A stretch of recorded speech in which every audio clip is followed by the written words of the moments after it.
Name's Margaret, 69, and still sharp as a tack. Spent my years running a tight ship at a hotel, worked my way up to manager, before I called it quits. My husband, George, he's the entrepreneurial sort, had his own venture that kept us more than comfortable. But don't get it twisted, we weren't ones for splashing cash left and right. I've always been about value, picking things for their durability, not their dazzle. George, he always had my back on this. Margaret, you've got a head on your shoulders that's worth two, he'd say with a nod. Keep pinching those pennies. And pinch we did, amassing a nice little cushion for ourselves. Our son, Alex, was the light of our lives. Gave him the best start we could, focusing on his education.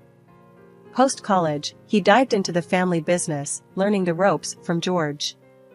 When he hit 30, he came to us with a sparkle in his eye, said he'd found the one, a girl named Emily. We were all for it, eager to meet the lady who'd captured our boy's heart.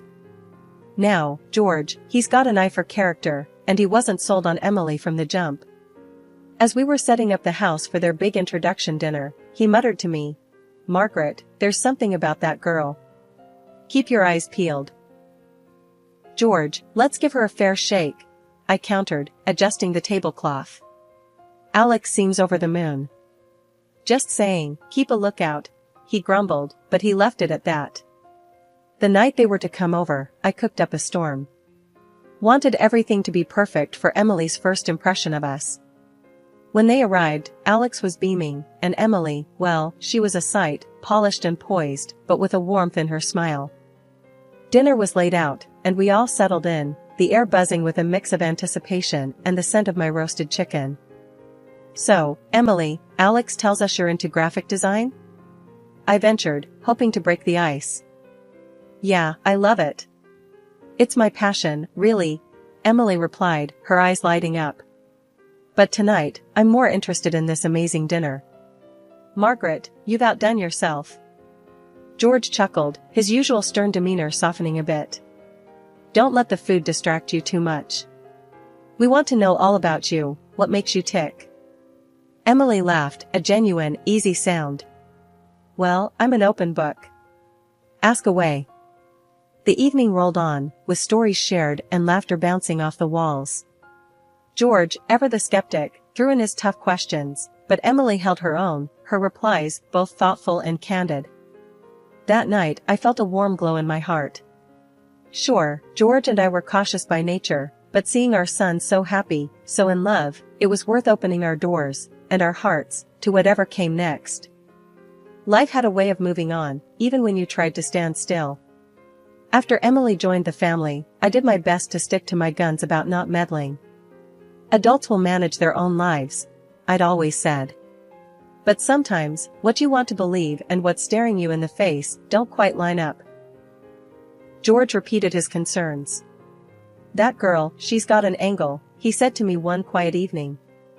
We were sitting in our living room, the TV muttering to itself in the background. "George, let them be. Alex is happy," I replied, folding some laundry, trying to keep the worry out of my voice. "Happiness is one thing, being blind is another. Just watch," he grumbled, his eyes fixed on some late-night show that neither of us were watching. George's words hung in the air like smoke. I wanted to wave them away, but they lingered, stubborn and thick. It wasn't long before I started seeing little things. Emily had quit her job not long after the wedding, saying she wanted to focus on the house. Fair enough, I thought. But the house didn't seem to need that much focusing. Every time I visited, things were, well, just as they should be, but Emily was off and out. One afternoon, I dropped by unannounced. Emily was there, surprisingly, sipping on some fancy-looking smoothie. "Oh, it's just something new I'm trying," she said, noticing my glance. "You know, gotta stay healthy." I nodded, though I couldn't help but think of the price tag on her health kick. "Is Alex home?" I asked. "Nope, busy with the business." "You know how it is," she replied, her tone light, almost too light. "Yeah, I do," I said, memories of George's long hours flooding back. "He's working hard, then?" "Always," she said with a smile that didn't quite reach her eyes. but he says it's worth it. We're planning a little getaway. A break for both of us. That's nice, I managed, though alarm bells were ringing in my head. A getaway sounded expensive, especially with the business just transferred to Alex's hands. George's skepticism about Emily came back to me that evening. She's living it up while our boy's grinding away, he said when I told him about the visit. Maybe she just wants to make the most of their time together, I suggested, though doubt was creeping into my own heart. Or maybe she's making the most of Alex's wallet, George countered. I didn't want to admit it, but George's words were finding fertile ground in my worries. It wasn't just about Emily quitting her job or her spending habits, it was about how she seemed to be steering Alex, our son, into a lifestyle that didn't fit with the values we'd tried to instill in him. Let's just keep an eye on things, for now, I said to George later. But we'll do it quietly.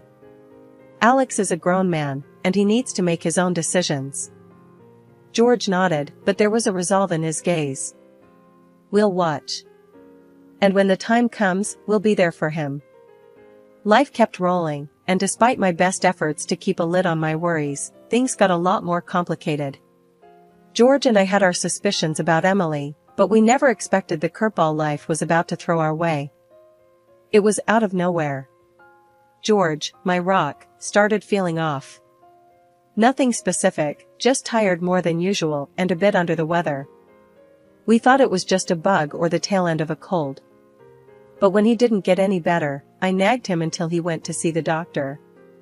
That visit turned our world upside down. Blood cancer, they said. It felt like a cruel joke, a misdiagnosis surely. But it wasn't. The disease was aggressive, unforgiving. The speed at which everything happened next was dizzying. Treatments, consultations, hospital visits, it was a whirlwind of medical jargon and false hopes. George fought hard, bless him, but the cancer was merciless. 6 months from diagnosis to the end. Just like that, he was gone. The night George passed, the house felt empty, colder somehow. I sat in our living room, surrounded by memories, feeling lost.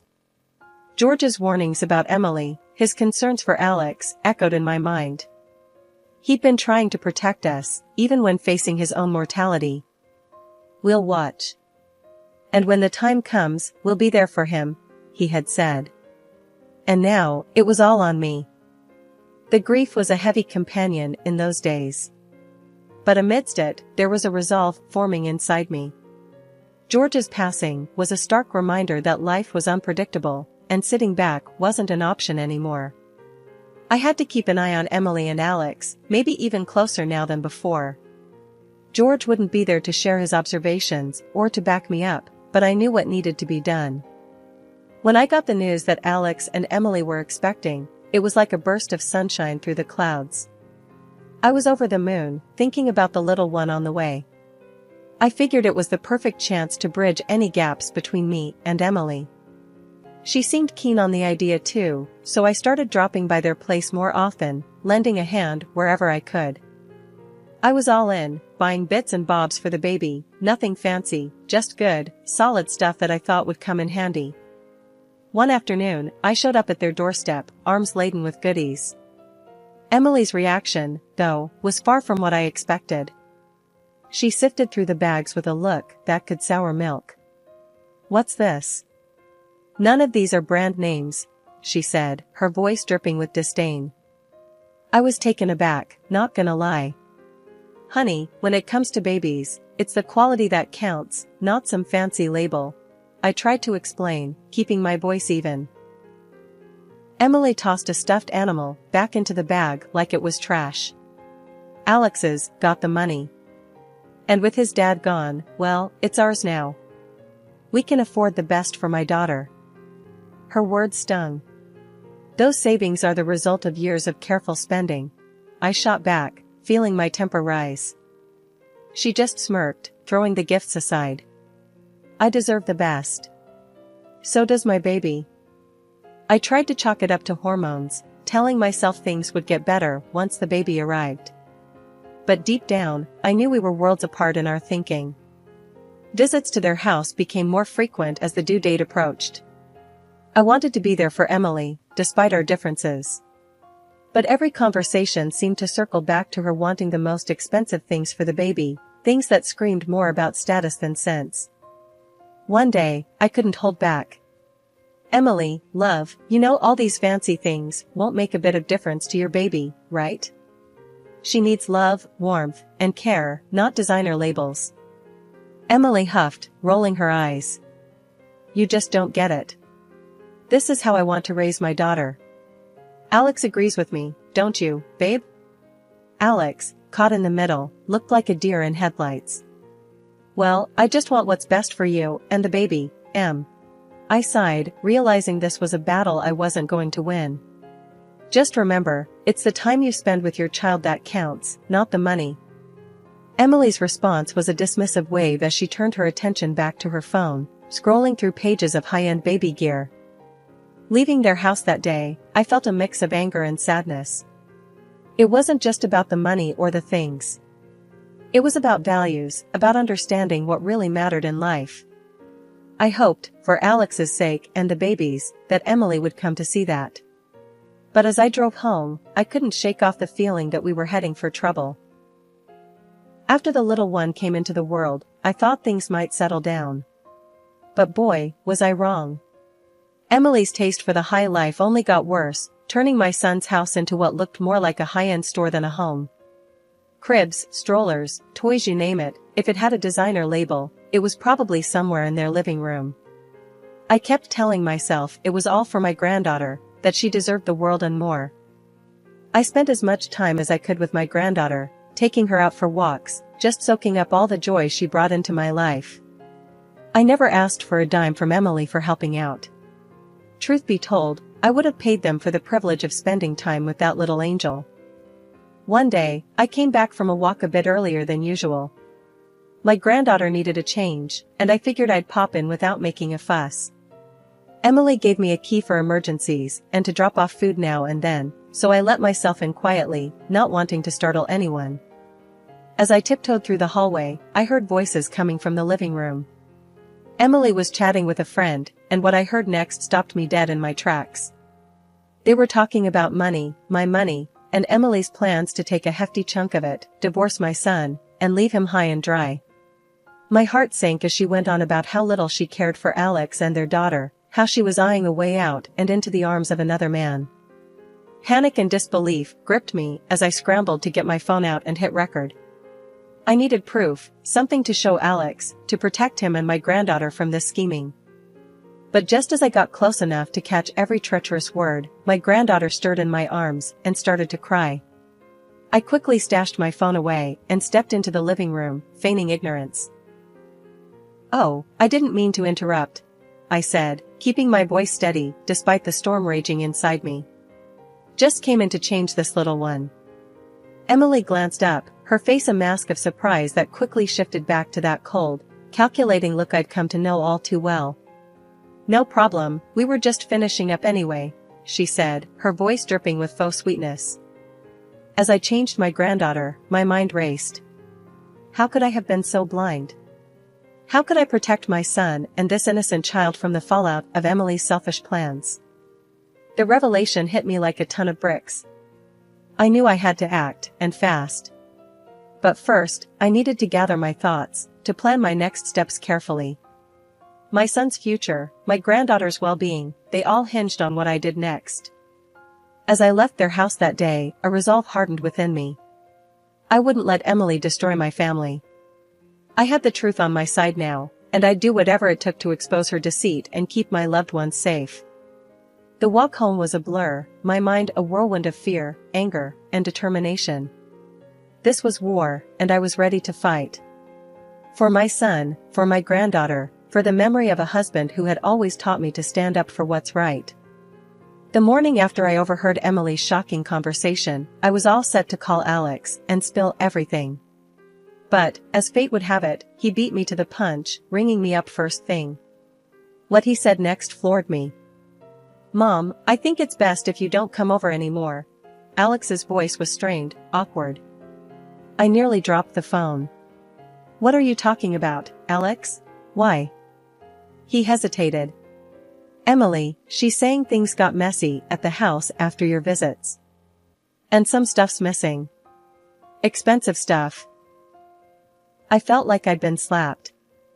Are you serious? She's pinning this on me? My voice cracked, a mix of hurt and disbelief churning inside. Mom, It's complicated. Emily's upset, and I gotta support my wife, you know? Support his wife? Against his own mother? Alex, you know me. I'd never take anything from you guys. We need to talk, face to face. He sighed, the sound heavy over the line. I can't, Mom. Work slammed. Just, give it some time, okay? I hung up, the phone slipping through my trembling hands. This was Emily's doing, clear as day. She was isolating me, turning my own son against me. But why? Was it just to cover her tracks, to keep me from spilling about her plans?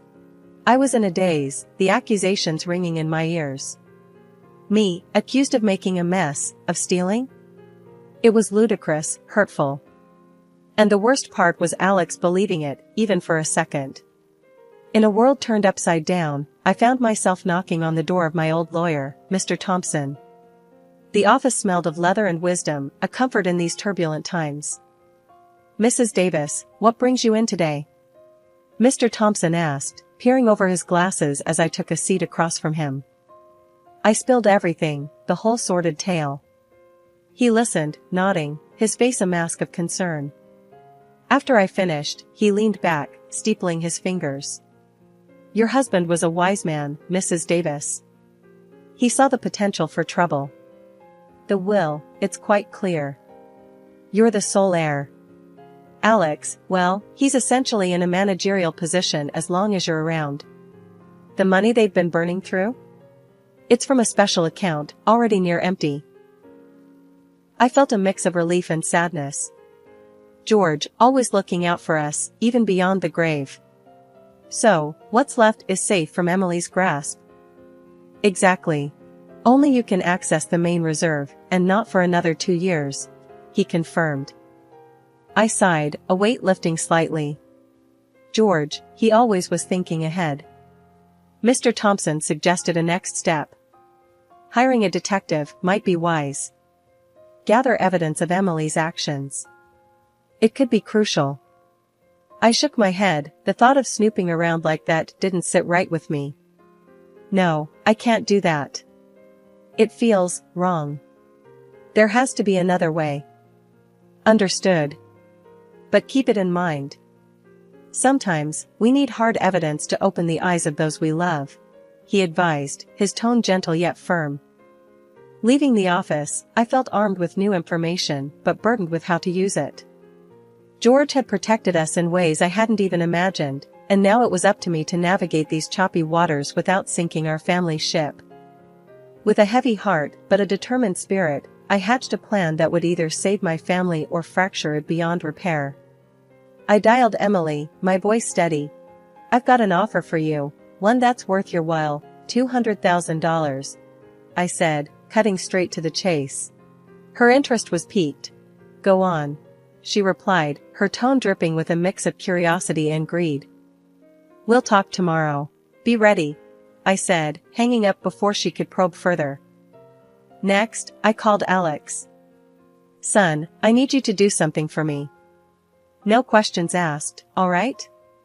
It's for your daughter's safety, I implored him. He was hesitant but agreed. Okay, Mom, what do you need? Install a baby monitor in your living room. Make sure it's hidden well. And listen in from your car tomorrow at noon. Please, just trust me, I explained. The next day felt like the longest of my life. As noon approached, I sat across from Emily, the air between us thick with unsaid words. I repeated my offer, watching her reaction closely. So, you think you can just buy me off with $200,000? Is that it? Emily sneered, her eyes cold and calculating. I kept my voice steady, despite the storm of emotions inside. It's a way out, Emily. For both of us. You get a fresh start, and we get peace.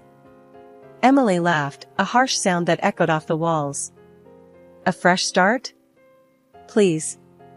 You think I don't know about the real money? Your husband left you sitting on a gold mine, and you think I'm walking away from that with just pennies? I felt a chill run down my spine. This was worse than I thought. Emily, you're talking about destroying a family here. My son, your husband. Alex? She cut me off, her tone dripping with disdain. He's just a stepping stone. I've got plans, big plans. And they don't include playing happy families in this dead-end life. I swallowed hard, trying to maintain composure. And what about Lily, your daughter? Does she fit into these plans of yours? Emily waved a hand dismissively. Lily will be fine. Once I'm done with Alex and have what I want, I'll have nannies for that. Besides, once I'm living the high life with someone who actually has ambition, she'll thank me. The audacity of her words left me speechless. This was no longer just about money, it was about a complete disregard for the family she had married into. And you, dear mother-in-law, Emily continued, leaning forward, a sinister gleam in her eyes. I've got special plans for you. Ever heard of those lovely little nursing homes? You'll have plenty of time to think about your mistakes there, away from my new life and all this money. Anger and disbelief warred within me. You think you can just take everything? That you can destroy lives and walk away? Emily smirked, standing up, her posture one of someone who believed they had already won. I don't think, I know. I've got everything planned out. Alex is clueless, and with you out of the picture, there'll be nothing stopping me. It was clear now, Emily was a predator, cloaked in the guise of a family member. But as I looked at her, a resolve hardened within me. She underestimated the bond of family, the strength of a mother's love. You're wrong, Emily. You've underestimated me, underestimated us. You won't get away with this, I said, my voice firm, laced with a determination I hadn't felt in years. Emily's laugh was cut short as Alex entered the room, his face a mask of shock and betrayal. The confrontation that followed was a blur, but one thing was clear, the truth was out, and with it, Emily's house of cards began to crumble. After the storm had passed, and Emily was out of our lives for good, Alex came to me one quiet evening. The air was cooler, carrying the promise of a fresh start. We sat down at the kitchen table, a space that had witnessed countless family discussions, both joyful and difficult. Mom, I don't even know where to start, Alex began, his voice heavy with emotion. I'm sorry. For everything. For not seeing what was right in front of me, for not listening to you. I reached across the table, taking his hand in mine. Alex, you're my son. There's nothing to forgive. We all make mistakes. What matters is that we learn from them, and we move forward. He nodded, a single tear escaping down his cheek. I can't believe I let her drive a wedge between us. That recording, it opened my eyes.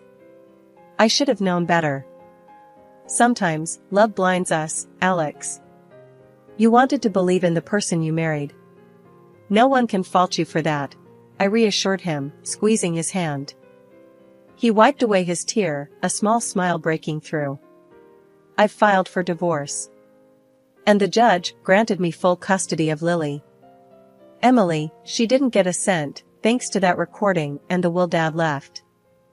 I'm just glad it's over. And that Lily is safe with us, I said, the relief palpable in my voice. Yeah. And, Mom, I need you more than ever now. Will you help me raise her? His eyes, so much like his father's, held a mix of hope and fear.